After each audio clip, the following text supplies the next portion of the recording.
To believe you. I love airports. All the attention. Almost as much fun as border patrol. Back in 5th grade, no one noticed me. But late 2001, things changed. I always got picked out of a crowd, got to take off my shoes, remove my sweater. I was the Mr. Rogers of the airport. And I always got intimate services. And the perks have only gone up since Christmas Day, argues the LA Times of January 8, 2010. I have become the star of the airport. Because as NPR reports on January 15, 2010, limiting liquids, showing laptops, and taking off shoes are nothing more than security theater. This isn't good thumbs up theater, like Avenue Q and Rent having a love child and calling it Wicked. This is like Legally Blonde and High School Musical 2 getting knocked up while freebasing heroin and having a hate baby and calling it crap. Or, as the November 2008 New Independent defines, security theater are security efforts to make Americans feel more secure without doing anything to actually improve their security. We play Candyland with terror threat codes and can't stop operatives from sneaking onto planes with butt bombs. Yes, they exist. So join me in my stardom as we explore the causes, effects, and solutions to a showcase travesty worse than a Sir Mix-a-Lot musical. Like the number of my body cavities which get searched before I can board an airplane, there are two causes of security theater: an inability to properly assess risk and a desire to visualize security measures. First, we are unable to properly assess the risk of a terrorist attack. CNN argues on January 7, 2010, our brains aren't very good at probability and risk analysis when it comes to rare events. We exaggerate spectacleized events in our mind and leave them there to the exclusion of rationality. Even in speech. For example, what's the rarest thing for a speechy to get? Some would say first place at nationals. I'm going to go with sex. When we go through long periods of not getting any, our imaginations go wild, and it obstructs standard behavior. Like when a speech girl tells me she's double-entered.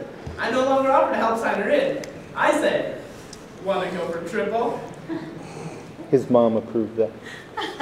Further, our desire to showcase our security efforts causes our insecurities to dress up and take center stage.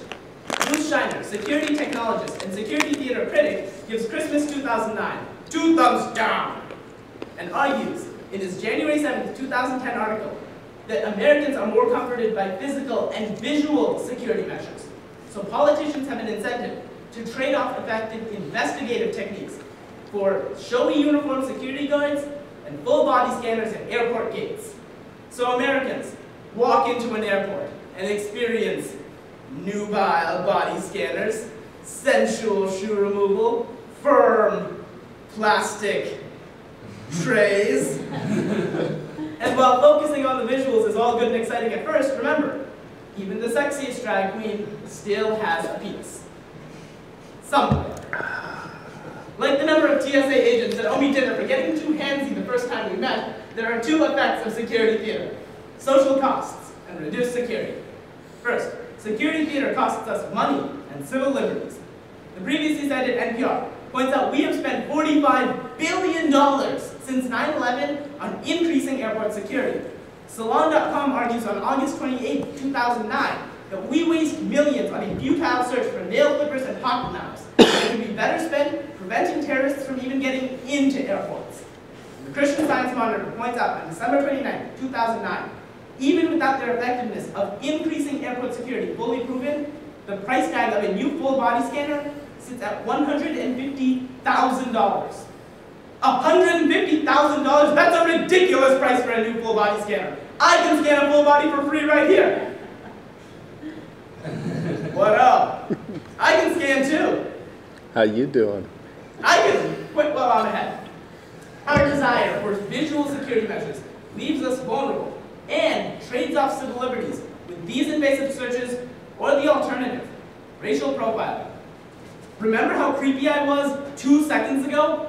Imagine if I only did that to Muslims, or blacks, or partial Hawaiians. What? Partial Hawaiians are hot. It's not funny. Furthermore, our showcase of security only makes us less safe from terrorist threats.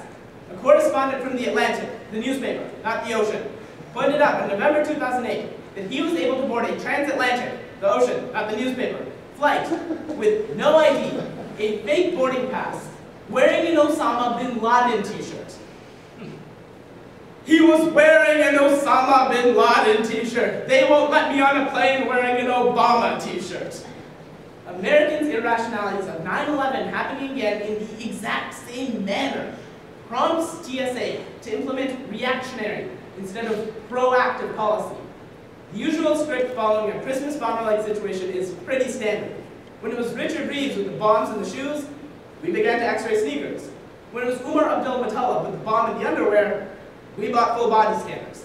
And if we suspected Colonel Mustard with the candlestick in the conservatory, we would comb the corn-colored kernels for C4, which would be pointless, because it was clearly Miss Scarlet, with a shiv in the symposium, because she's a skank.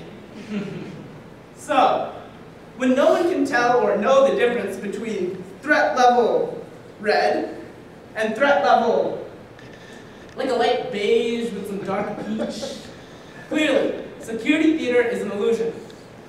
Security theater in airports makes people feel more safe.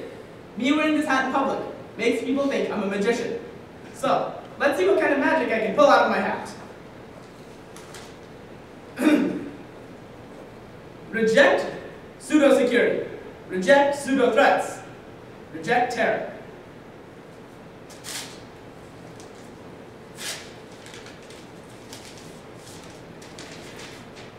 What are solutions to rejecting security theater? What can I say? I'm the king of rejection.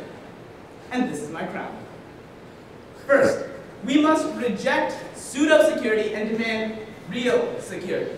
The previously cited Bruce Scheiner points out, security should focus on keeping terrorists away from airports. Right now, we have the security equivalent of a football team placing all of their defense on the 5-yard line at kickoff and leaving them there the entire game. Not even the Lions play like that. Instead, we need to learn from a Heathrow airport attack that was foiled when standard police work tracked down terrorists when they were purchasing liquid explosives. So it's like the airport is here, and we stop the terrorists here. This is not to scale. Second, reject pseudo-threats and properly assess risk. Don't let the media convince you that an Indian man in an airport with 4 ounces of mouthwash implies the next 9/11. It probably just implies a curry convention. The previously cited CNN reminds us, rare events are defined as rare because, wait for it, they don't happen that often. Finally, refuse to be terrorized. Nicely done. The January 9th, 2010 Wall Street Journal asserts our futile efforts against terrorists and the board constitute a game of terror ball, where we think if the terrorists kill, injure, or frighten any one of us, they win. This locks us into a whatever the cost mentality against terrorism. Or, as the previously cited New Independent points out, we can refuse to be terrorized. We can refuse to change our way of life. We can refuse to give in to risks that can never be eliminated, only diminished. As the article points out, by refusing to be terrorized, we deny the terrorists their primary weapon and ultimate goal, our own fear. So it turns out I've been getting private flights because I'm awesome. People are too scared to sit next to me on an airplane. But it's all right.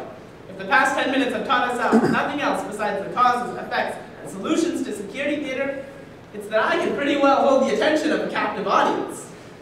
Or, as my TSA watch description reads, held attentive audience captive.